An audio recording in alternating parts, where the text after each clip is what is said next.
aan wax isu sheegno waa isnaqaana waa la iswada ogyahay guda iyo dabadaana la ka fiirsanaa Soomaaliya in siyaasad ku jirta iyo in dhagaysa iyo in indhaysanna iskuma diidanin mooshinka koow waxaa bilaabi jiray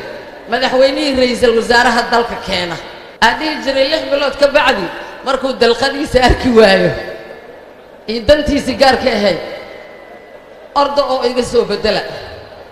maanta madaxweyne maxamed cabdullaahi farmaajo damac kale iyo dalqad kale oo u furan ma jirto oo aan ahayn danta dalka dadka oo aragtidiisa ahayd wuxuu bedelay wixii hore oo dhan dhaqankaas cusub 6 bilood yaana juqojuqaynay ilaa waana la juqojuqayn jiray xitaa haddaan wasiiranahay waxaana la dhihi jiray idinka bilaaba isu soo casilo ustuura si aad berri u soo noqotaan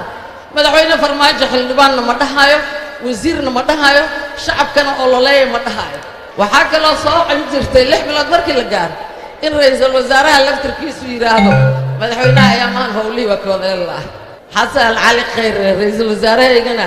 waa laga waayay dan aan ahayn nabad iyo nolol dalkan inuu nabad noqdo dadkan uu nolol horumarsan helo waxa isdiiday marka wixii la bartay iyo waxa la yimid hogaankana annagu ku daba feeshanahay hadaa maqalkiisa mudane ra'iisul wasaare adii madaxweynaha ku bato dadaad u haysataan